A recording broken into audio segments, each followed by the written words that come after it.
Living Life Juicy podcast. Conversations with interesting people you should know.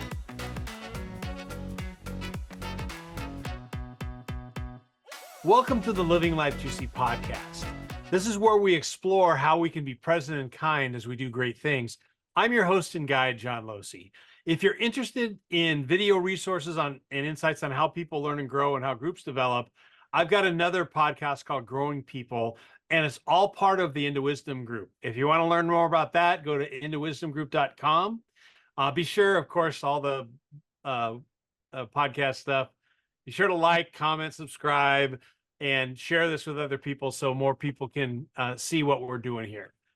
Today, I am honored to have as a guest Mitch Fairrais. I was introduced to Mitch over 3 years ago as we explored how to use video platforms to engage our clients in new ways. I've come to have tremendous respect and appreciation for Mitch's abilities as a facilitator and as a consultant, but also for his compassion and heart as a human. A little background, he's the president and founder of On the Mark Learning Experience Company and active in the nonprofit world as a founding board member of Socks for Souls in Canada.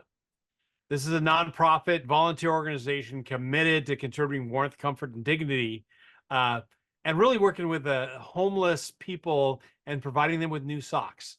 What a practical way to support and love people. I'm excited to have Mitch join me today. I'll let him tell more about who he is and what he does, but in the meantime, welcome, Mitch. John, thank you for having me. Nice to have you in front of me on, what I think of as my screen. I'm actually on your screen. Well, I'm excited to have this conversation. Throughout the past couple of years, we've had a chance to engage in a group and a community, but we've also had, I think, some amazing conversations, just you and me. And I think, you rely on me for the video stuff, but I've had a chance to watch you do your thing in facilitating virtually and how you interact with your clients. And man, I've learned a ton from that. But I want to hear from you. So if you're at like a cocktail party and says, "Oh, Mitch, what do you do?" How do you answer that? And I'll also maybe follow it up with, what does your wife say when they ask, "Oh, what does Mitch do?" So what do you do? Oh man, I am usually long-winded when I try and explain what it is I do. The fact of the matter is, I am someone who corporations tend to call on when they've got significant challenges. If I were to try and bucket it in some ways that people could get their arms around it and understand, I would probably say I do 5 different things. And the first thing I do is I spend a lot of time helping people get on the same page with one another, because in most places, people do not see things eye to eye. And I often get called in to help either executives on a senior leadership team or departments, sometimes whole countries within a corporation, be able to see things in a way that they can work together with greater ease and less friction. And often I am the person, when there is conflict or there is dissonance, that they say, "Mitch, can you come in with the bag of magic dust and sprinkle it over the people and help them play nice together?" And I have some tremendously good process that allows me, believe it or not, to do just that. I performed, I think, what I might consider some minor miracles in taking parties that are like this and getting them to actually not only work together well, but literally grow appreciation and respect for one another. So that's one of the things I do. And apart from doing that for corporations, I also teach those skills in a variety of programs that I offer. So that's kind of the first big bucket of things that I do. The second one is, I'm just going to say in a straightforward manner, a bunch of leadership development. And I tend to do a lot of work with senior leadership teams, which means presidents and CEOs of very large corporations, many of the names you would know, and their immediate teams. So often those are teams of anywhere from 6 to 11 people. And, when it comes to senior leadership teams, they're like any other group. It's not easy for any group of a half a dozen to a dozen people to land on the same page, to run an entire enterprise together. And so often I am asked to come in and help build synergies that allow them to run an organization with greater ease. And, the other thing I'll say is most senior leadership teams will tell you that they are teams. And, when I get in, I start to talk to people, do a bunch of interviews, get the lay of the land. I recognize and will tell them, hey, I'm not so sure you're what I would call a team. It seems to me that instead you are a bunch of functional leaders who happen to have meetings together. But as a Yeah, you team, work in proximity with each other. exactly. Like it's just like, okay, you guys have meetings together, but you're really focused on your functions and not the whole enterprise. Like, let's figure out how to make you work as a team to run the enterprise as a whole. So, I get to do a lot of interesting work with senior executive teams, and I do a lot of leadership development at all levels in the organizations that I work with. The third thing that I would say I do a great deal of with or work in a fair bit is what I'll call what's possible thinking.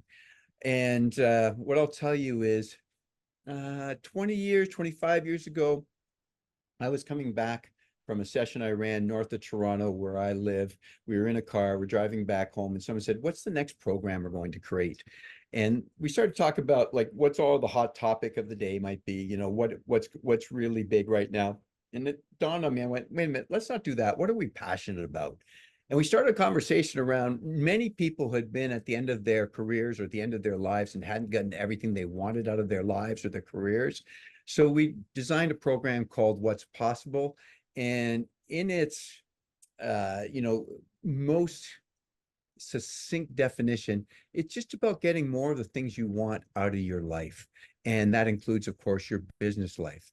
And it gets used a lot in my corporate clients because in most places, every year, they are asking for the stretch goals. They want more this year than last year. I don't know any place that does it.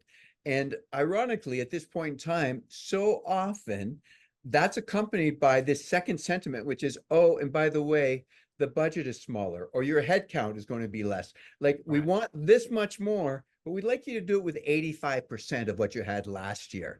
And what we do is we build like real buy-in for the ability to do more in a year amongst those who are being asked to do that without having to work harder, be ground up in the machine. Because we know that in most organizations, when that ask comes every year, people nod their heads and go, yep, I'm there. And then they go home to their significant other and they say, honey, you'll never believe what they're asking of us now. And, how do you build real buy-in? So I get organizations coming to me and saying, Mitch, how do we build buy-in for the stretch endeavors? And we've got some really beautiful process to help build real buy-in without leaving the people who have to get the work done feeling grounded in the machine to get that work done. It's not about more hours, more pressure, more stress. It's about working differently.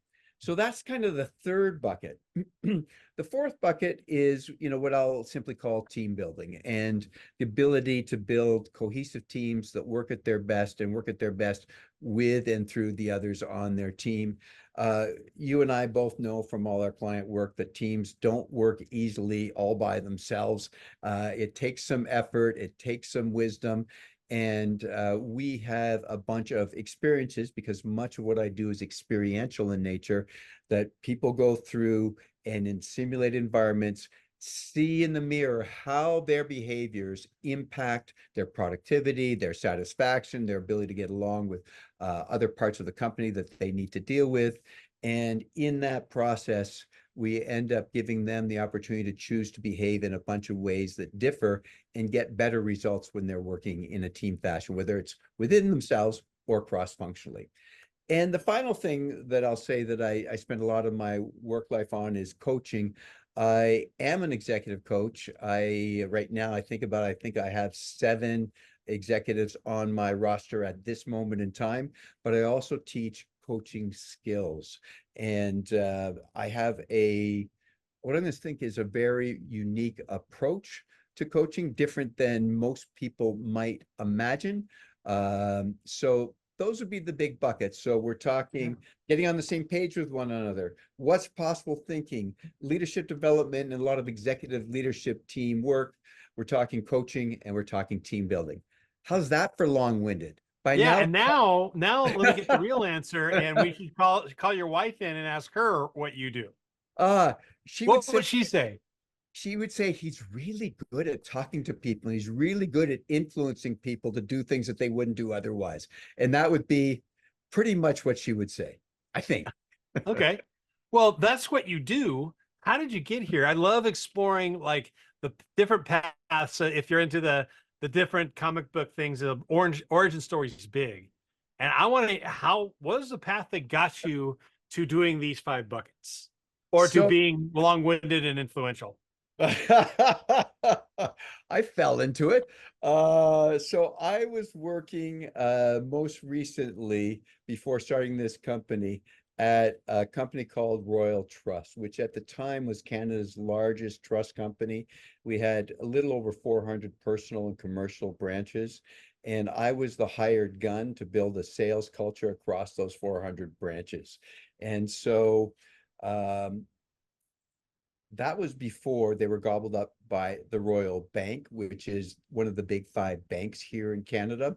And at that time, every financial institution on the planet, and to some degree, it's still like this, is looking to move from any level of reactive order taking to being really proactive and creating a true sales culture and making things happen, making sales happen is really what they're hoping for. So I had unique opportunity to be asked to come and do that for a relatively large organization. Now, about a year into my time there, when I was just starting to have like tremendous success and getting lots of recognition, the woman who hired me in, who was a director within the organization, said to me that she had been bypassed for a senior vice president's position. And it was the second time in that year she had bypassed as she applied for an SVP position. And she had been a director there for 6 years. She had been a director at American Express for 6 years prior to that. And in both cases, she couldn't find her way beyond director level. And she felt at that point in time that there was a real gender ceiling, if you will. And this is a long time ago. And in fact, there was a gender ceiling. So she said, you know what? I don't want to play this game anymore. I'm out of here. And I was about to wish her well. And she said, well, I'm going to go start a little training company. And I went, okay, great, good for you. And she said, no, no, no, I could really use a partner. And then I realized she was looking in my direction. And we had worked really well together. She had strengths where I didn't. I had some strengths where she didn't. And I said, give me a week. I'm going to take some vacation time. Let me come back and think about it. This was huge for me. I'm inside a corporation. I'm doing well. I've got a job I love, and someone's saying, "Hey, why don't we go and do this instead?" So I went to the Bahamas and I sat on the beach for a week, and I came back and I said, "Let's do it." Now, 6 years later, we went our separate ways. But if it hadn't been for her holding my hand out the door, I probably would never have made it into this world. And in the early days, we thought we would focus on sales, sales management, and customer service, which were things that we had lots of experience in. And we had come across a little company outside of Toronto that was doing some really cool experiential exercises. And they were at the time a one-man shop working out of their basement. They're now a big global company. And we convinced them to let us use some of their products as door openers because we knew there were a million people doing, sales, sales management, customer service focused endeavors. So let's get something that differentiates us, and we'll get in the door with these cool simulations, and then they'll get to know and love us, and then, they'll use us for what we're really here for. Well, 6 months into that, we were having fun. We were making money. Clients were saying this is some of the best training and simulations we've ever experienced. And we looked at each other and said, why do we want to do, all this stuff in the sales realm? Why don't we continue focusing on, at the time we thought games and simulations. So we became an experiential company at first, using only the one vendor that we first came across, and then running into a couple more. And then when my original partner and I went our separate ways, I started to scan the globes for the rest of the best designers, I could find any place on the planet. And we started to license some really amazing programs. And then over the years, I had gained enough expertise. I started to design my own program. So now much of what we do, is stuff that I've had the opportunity to design either by myself or with others. But there's still some great simulations and some programs that I license. Yeah, so I want to step back to before you were brought in to be the hired gun doing the sales stuff. Oh, okay. How did you get to the point where a large corporation would say, Mitch, we want you to be our hired gun to go and work on this stuff? How did you get to Yeah. that point? Oh man, so it was a very convoluted path. So I came out of university with an undergrad degree and nothing more. And I had great marks and confounded my professors when I said, hey, I'm not going into anything business-wise. I'm going to go become a racquetball pro. And I was very active on the racquetball scene. I was playing competitively. I was traveling all over North America playing tournaments. I had taken a job originally at a local racquetball club in Windsor, which is where I grew up. And I was the club pro and I was managing leagues and managing the ladders. And then I was offered another job at another Windsor-based club, which was much larger and it had tennis and squash and racquetball and swimming pool and restaurant. And I became the night manager there. And then I got a tap on the shoulder from an organization in Toronto that was growing broadly. And they said, would you like to become the club pro at our club in Scarborough, which is a suburb of Toronto? So I went there as a club pro. I ran a bunch of leagues and I ran the ladders. And, I lived and breathed that club industry. But within 2 months there, they offered me the chance to run two clubs, become the club manager for two clubs in Montreal. So I went to Montreal and I ran two clubs there. And then within a year, they said, come back to Toronto, Mitch. We've got three clubs we want you to run here. And then the most interesting thing happened. Two of the three clubs I was running were not making money. And this was back in the day when there was a racket and fitness club on every street corner.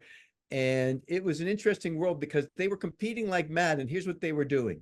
They would try and undercut pricing so members would come to them from the neighboring clubs. And then the next club would undercut that. And it was like a downward spiral. And they kept moving people around the board in terms of move to club to club to club, taking less money all the way through. So it was a losing game. Anyway, at some point I realized two of my clubs weren't going to make it financially. And I was the operations manager. I reported to the president. So my job was to run these things, and two of them were not successful. So we talked about closing those two clubs. And those were back in the days when you could close a racket club, put a sign on the door and say, sorry, members, you're out of luck. And that was it. And I couldn't live like that. It just went like, I can't do it. So I told the guy who was the president of all these clubs, I said, listen, I'll close the clubs, but I need to be able to do a couple things. And the most important thing is I need to be able to reallocate the members someplace else without any cost to them. And he almost laughed at me and said, yeah, you could try. So I went to other clubs in the Toronto area where these two clubs were, and I had no problem finding takers for the membership, and they'd honor the remaining time on the memberships that we had because they wanted the renewals when they want to make the sell. Yeah. Yeah. So, even though the first thought, like no one had ever done that before, I went like, let me try. And it was so easy. It was like unbelievable. And the guy who had laughed at me a week earlier is going, oh my goodness, it's really happening. I go, yeah, we can allocate them and there'll be no one that's out. So I had successful reallocations. We closed those two clubs, and then suddenly the phone started to ring. And they were other clubs that were in financial trouble because there were so many clubs, and everyone and his brother thought how easy it is to run a club. We'll put some fitness equipment in, we'll get some courts, and we'll just open the doors and we'll charge money and this will be easy. Well, everyone was losing money and everyone was looking to unload. Like you could buy a club for $1 in the early 80s, like literally, like give me $1 and take this mess off my hand was the sentiments you'd find all over. So I ended up closing what was called the Wingfield Club north of Toronto, the Penn Club in St. Catharines, which is on the other side of Toronto. And I continue to do the very unpleasant things. The putting members in other clubs was the easy part, but I would have to fire all the staff. I would end up selling off all the equipment. I would deal with the media. And when I was closing the Catherine's Club, it is a UAW town, so the auto workers, and most of the members were auto workers. And I was this guy from Toronto that they saw coming in to close the club, and they didn't recognize me as the messenger. They thought I was the problem. So, Mama, I'm making that decision. And one day I exit the club, and I'm literally surrounded by about 20 UAW workers who were quite upset with me. And I don't think talking was the only thing they had in mind. Now, of course, I had the ability to talk through that and talk them down. And I get out of that evening going, this is nuts, Mitch. Like, you are playing doctor to the dying, and you just about got in a scrape there, and like, not good. And like, let me out of this. And the other thing that was happening at the time was, because I was becoming known for the guy who was closing clubs, if I had friends who ran clubs and I played racquetball or squash with them, they'd all say, Mitch, could we play at your club? Because when people see you here walking through the hallways, man, it sends all the wrong messages. So, like, not fun at all at that stage. So at that point, I had the good opportunity to go to Harry Rosen, which was a men's retailer, high-end men's retailer, like Louis in Boston used to be, or Barney's in New York used to be. And a long time ago, I'm talking decades ago, we were selling suits for $3,000 and $4,000 a suit several decades ago. Like, we're talking really high end. I had movie stars as clients who would fly into town and buy expensive garments from me. From there, I also did a little radio work. I worked as a sales manager for a community radio station. But I eventually got recruited out of Harry Rosen, the men's clothier, to Royal Trust, because Royal Trust, when they were looking for someone to build a sales culture, was looking to retail. And they're going, like, retail is really good at building a sales culture. So I got headhunted out of Royal Trust because of my retail experience. So that's what got me into Royal Trust. Before, a year into Royal Trust, I stepped out with my then partner into this world of, at that time, corporate trading. So a couple of follow-up things. Having been in, I mean, how competitive were you as a racquetball pro? Did you go to tournaments? Was it just contained in your club? So I was a national champion at a low level. So I was a C player national champion. So of all the C players in the country, I was lowest. And then eventually I played B and I played A, and I never really cut it as an open player. I played at an open level here and again, and I would always get killed. So I hit my peak. I was just below the guys who were really good at the sport. So I was a notch down. And I did that for a bunch of years, really enjoyed it. But But you were in the competitive realm. And what I oh, found is that people who go there, and this is true, like, and when I worked at a college and I ran intramural sports and made the mistake of allowing, like, the women's soccer team to create a flag football team, or the men, and these that were intercollegiate athletes stepping into intramural, and they just had a different switch. And people, like, the regular students would play against them and they get hurt, even though it was flag football or whatever it was. yeah. And I think, I see this constantly with people who have experience competing at a high level, regardless if they are champions or not. There's a different switch in them. How do you think competing at that level impacted how you do what you do now? So I would say there'd be two things that come to mind right off the bat. To be able to compete at that level, I had to practice and practice and practice. So I dedicated my non-playing time to practice. So literally, well, my peers would often take summers off because it was typically what we would perceive in Canada, where it's a little colder, a winter sport, where, everything would happen between September and May. I would now take June, July, August, and I would be in the courts for several hours a day practicing. I would hit the same shot like 3,000 times a day until the point where it was just mental muscle memory that would get me there. When it came to the regular season, I would always be the guy who would, when the matches were over, go back on the court and keep practicing for a while longer. So it was that ability to practice and prepare, and that's carried with me to this day. That ability um, to be really prepared for anything I do generally serves me. And I'm a guy who probably goes to a fault, like beyond what makes sense in terms of preparation for anything I do. I think it serves me. Others would look at me and go, man, I'm not sure that that's necessary, but that is my wiring for sure.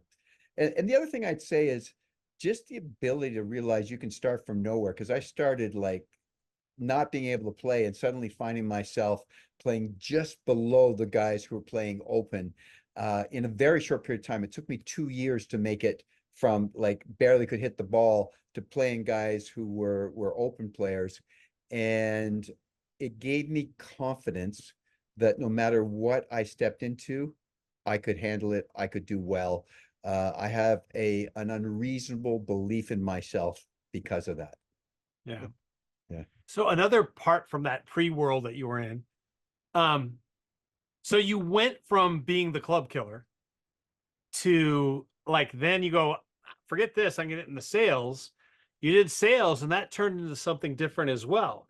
How did that experience early on of having to bring the bad news and process things that were hard and difficult? How does that impact how you work with leaders and organizations? What do you transfer from that? That was my definite initiation and definitely my boot camp for all the difficult stuff that I do now. You know that some of my programs include having difficult conversations and teaching the skills to do that.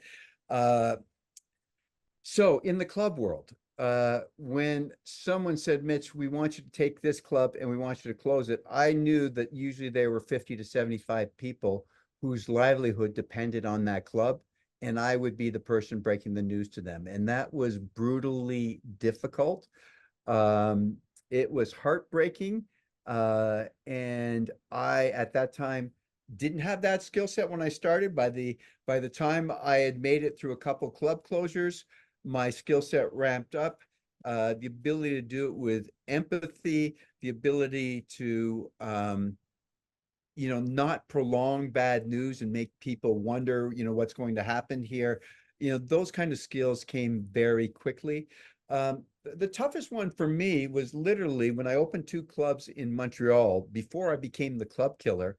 Um, I had been given a job that had previously been failed by the guy who was managing me. So he didn't make those clubs turn around the way that the organization I worked for hoped. And they canned him and they said, Mitch, you're in. And I'm like, oh man.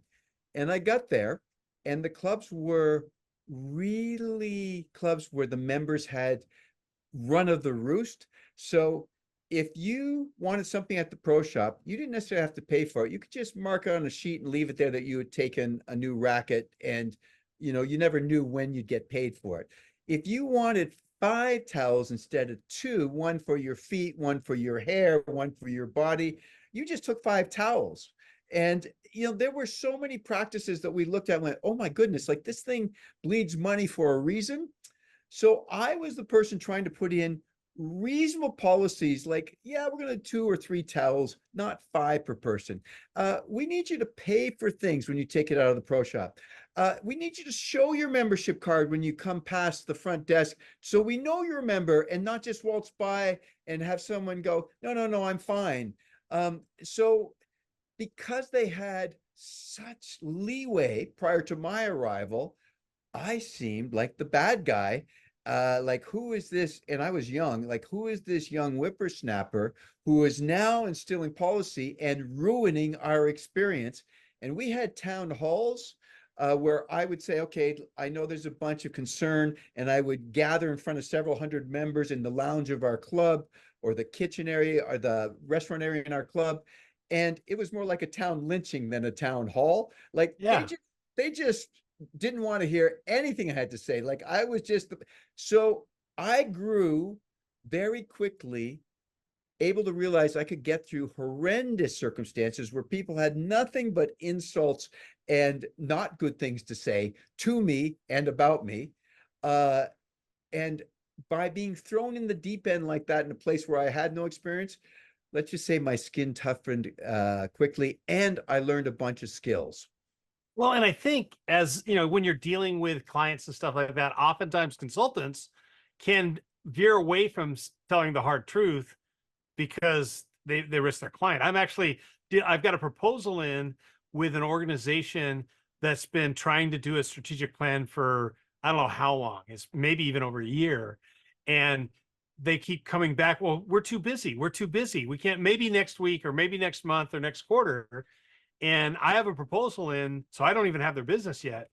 And yet I feel the need to say, hey, I understand a busy schedule. And what makes you think that it's going to be any different at the start of next quarter? Because it hasn't been for the last three. Yeah. And telling that hard truth of saying the reason why you want to do this is important, but you're not going to be willing to interrupt your current flow in order to get it done. And you're circling the drain. And like in your situation, I worked in clubs too, so I know what you're talking about. That ritzy member who wants to just float in, and you're the young kid behind the counter going, no, no, got to show me your card, and they get all entitled. Yeah. But I mean, as I listen to you tell that story, and I see I've had a chance to produce for you and like back you up on some things, you being able to take that risk of offending people for their own good. Yeah. Such I an important piece whenever like you're working as a consultant or a coach. It's super interesting. I'll say two things. Number one is I work with a lot of colleagues who are afraid to ask for what they need from a client to do the best job possible. And I'll get colleagues who say, well, we can't ask for 3 more microphones. I go, would it serve us to do that? Would it serve them? They go, yeah, but they're not going to want the budget for 3 more microphones. Or, that room that they provide us isn't going to be ideal. Let's ask them for a different room. No, we don't want to inconvenience them, a month ahead of the thing. And I'm going, I'm the guy always willing to inconvenience the client to get them a better result. Because what I recognize is when the session is done, they go, that was amazing. That did incredible things for us. That moved the needle for our people. They're going to be thinking about the result. They're not going to go, oh, 2 months ago, he bothered us to change the rooms. That's not going to be on their mind anymore. So in the moment, will I upset a client in the moment to get a greater outcome for them and know that that stuff is going to become way in the rearview mirror? I'm usually that guy. I'm willing to, tip the apple cart a bit to get, them a better result.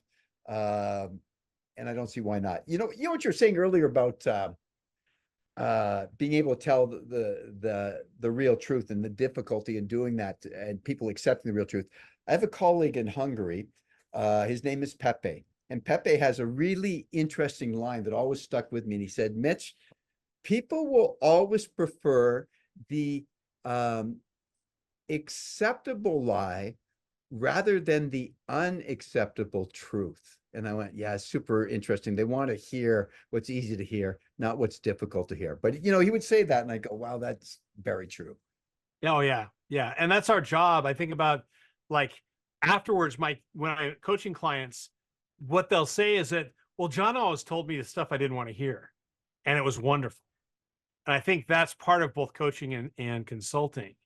And when you're talking about like asking for the room stuff, I've learned for the longest time, I was the guy that say, wow, they backed out. John, can you do something tomorrow? And I prided myself in almost the MacGyver approach of, hey, throw me in a room and I'll make it work and it'll be spectacular. But I learned when I started doing corporate stuff of the importance of if you have the time and the resources, ask for what you get and you take control of the room that you're given or change the room. Too many people just walk in and accept what's there as opposed to saying, let's move the tables. Yeah. Let's get this to a space that's going to create the environment that's needed to get the job done. Yeah, I'm with you. There's something nice to be able to say, give me any set of circumstances, I can make it work. And I buy into that credo and I try and live into that credo to some degree, but I am also at the same time the guy who will try and manipulate every variable I possibly can to get the good outcome. Like if I think something is going to make a slight difference in the outcome we can get, believe me, I will not be shy to ask for that. So and you could say, and this would be accurate, that I am a control freak to some degree, particularly when it comes to client sessions, because I'm going, if you can give me this, this, and this, in this circumstance, we can do it at this time. And like, man, just like set us up to win. Let's manipulate the environment. Let's manipulate the variables so we get the best possible result.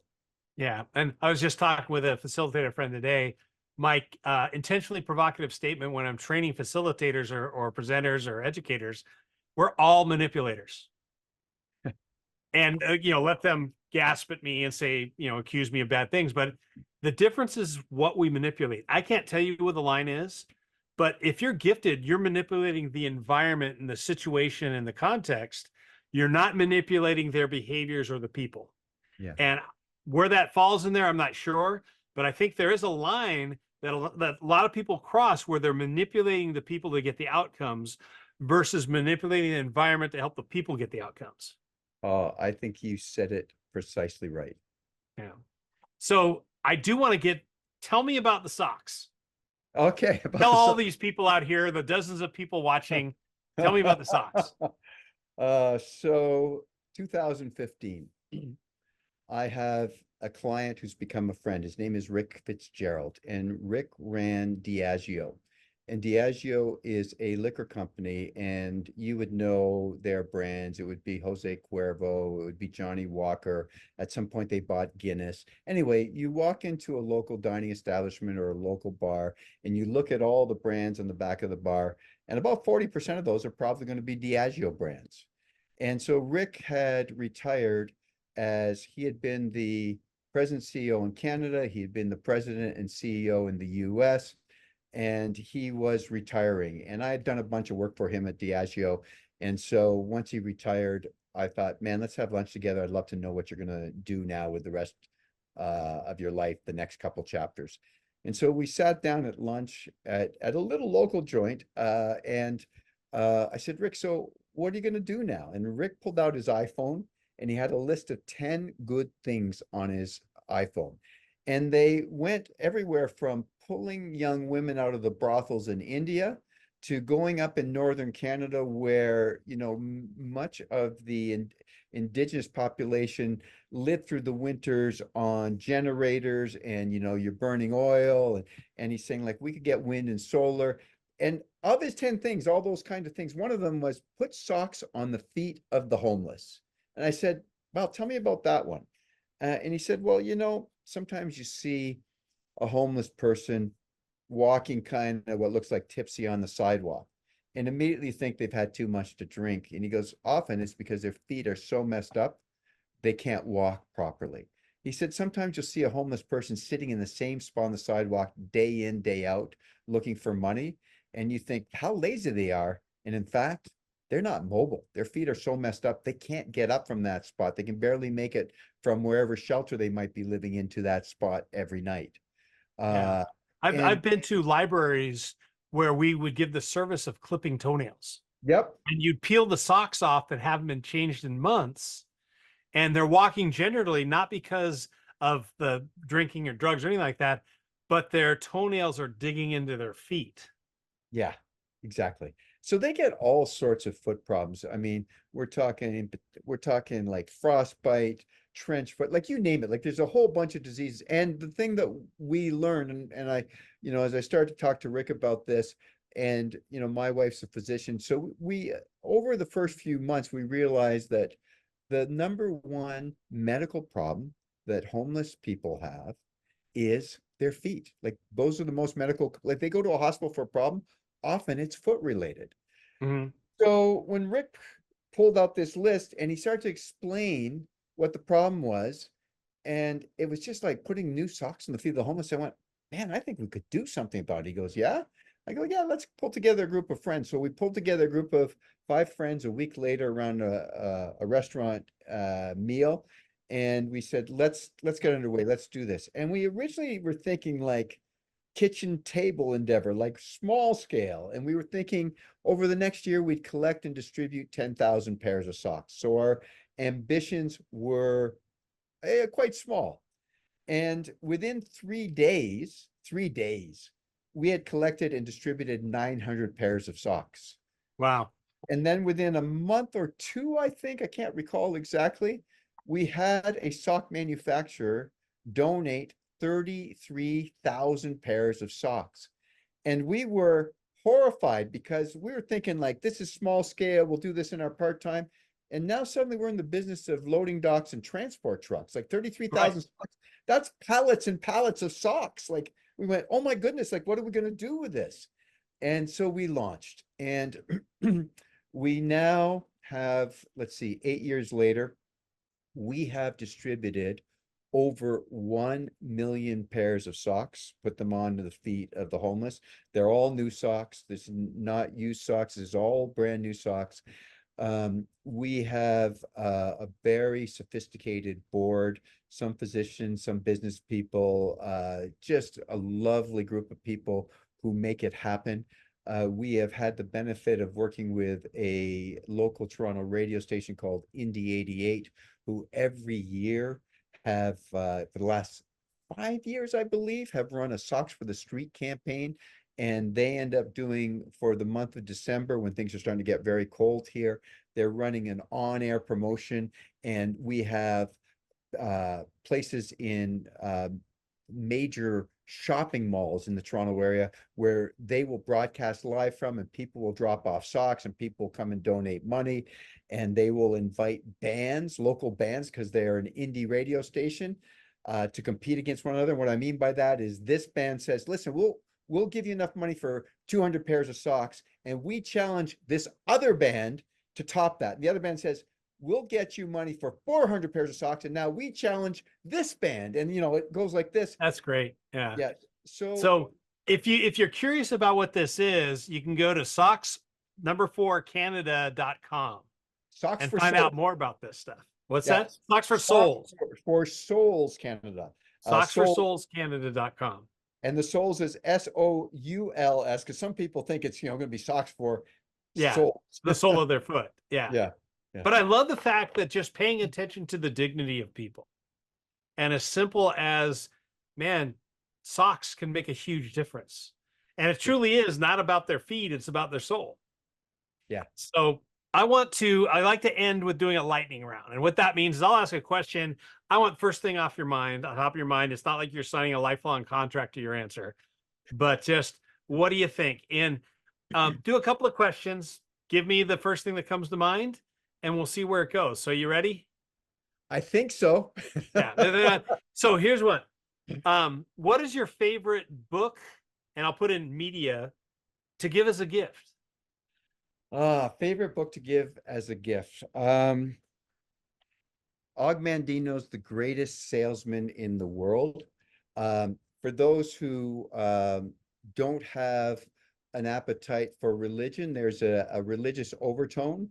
But no matter what your view is as you read the book, the major messages of the book are profoundly good. So it is amongst a handful of books that if someone says, what should I read? I go, The Greatest Salesman in the World is, right up there. Yeah, it's great to have those right off the top of your head. Now, next one. And I've modified this question. I used to ask, who are your heroes? But a lot of people today can't point to one person. So I've modified it. If you were going to assemble a hero, what parts from which people would you use to assemble your hero? Oh, man. So I'm going to start with my father. Okay. My father was a very simple guy. So he worked for a company that filled vending machines with sandwiches and candy bars and things like that. And those vending machines were in factories, and he did the midnight shift. So he would go in the middle of the night and he would fill vending machines in the factories.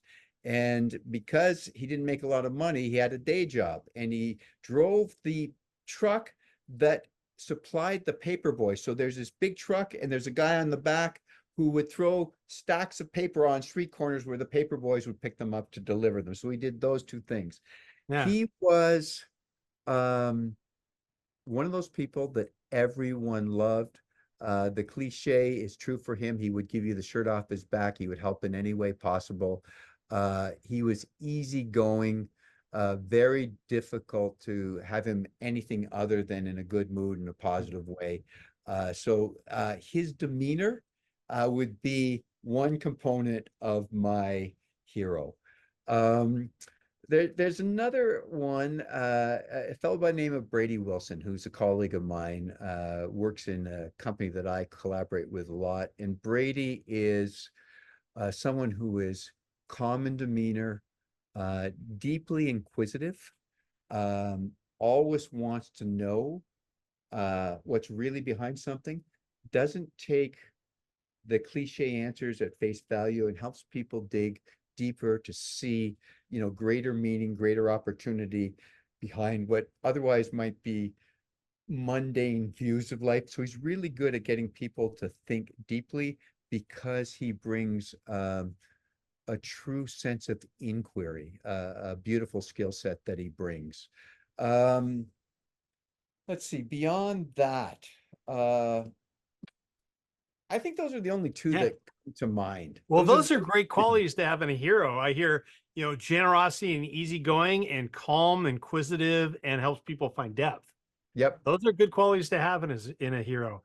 Um, one more thing, maybe two, but we'll see how this goes.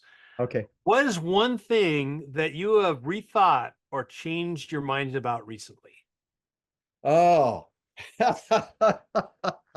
I steal that from Adam Grant, so give credit where credit is due. Oh, Adam Grant, who I love. So uh, there are a bunch of things. I'm going to go to the easy one and the most dangerous one, and that is politics, and particularly US politics, as we on the sidelines here in Canada watch your politics. Our politics is getting wonky too, but we watch the divisiveness in on your side of the border. Mhm. And we are horrified sometimes. At first we were amused, and then we went, wow, this is not amusing at all. This is not good. And we hear the talk about them. And I go, well, you're not talking about Americans anymore. You're talking about the other party. And I'm going, yikes. And I lean one way. You would paint me on one side of that fence, and I have, in the recent year or two, started to think about maybe the other side has way more sensibility than I might have initially given credit to. And I need to listen with bigger ears to both sides of the equation. So now, where there are political views that are very like here versus here, I'm going, let me listen carefully, because there's probably something of real value on both sides. And I'm not as quick to go, oh my goodness, here we go again. The other thing Yeah. yeah. So the other thing I've changed my mind on would be largely around my nutrition. I am a guy in his late 60s, and I'm thinking about longevity. And I was a guy who was leaning heavily towards plant-based for a while, and I would only eat meat on occasion. I would tell you I don't need much meat in my diet. And I joined a gym that ran something called the Metabolic Challenge. And inside of that, they looked at my diet. And I went on a 6-week program where I ate nothing but protein and vegetables, and transformed my muscle mass, dropped 13 pounds, and felt better throughout. And now I eat probably 5 times as much meat as I ever did before. So I've changed my mind on, from meat being not a good thing for you to meat being an absolute must in my diet if I want to stay alive for a long time. Now, who knows what I'll say in 2 years from now, but Right. I have swung from one side of the pendulum way over here. That's why I say you don't sign a lifelong contract to your answers here. Yeah, Okay, I want to probably. do one more just because if something comes to your mind, I want to know it. Um, Okay. who do you find yourself quoting most often? It can be an author, it could be a movie, a leader, but what quote do you pull out of your pocket most time, or what's the one top of mind right now? So Charlie Munger, who recently died, who is Warren Buffett, or was Warren Buffett's lifelong partner in business, is someone who I really love. And when you listen to Charlie Munger, he just sounds like a very sensible guy. And the quote that sticks out for me, and I don't think I'll get it right on, is he said basically when he was talking about him and Warren and Berkshire Hathaway, he says, we're not trying that hard to do really smart things. We're just working hard not to do really dumb things. And that appealed to me. Yeah. There's another quote, and I won't get the author. I could probably look it up and find the author, but his name is Charlie something or other, I believe.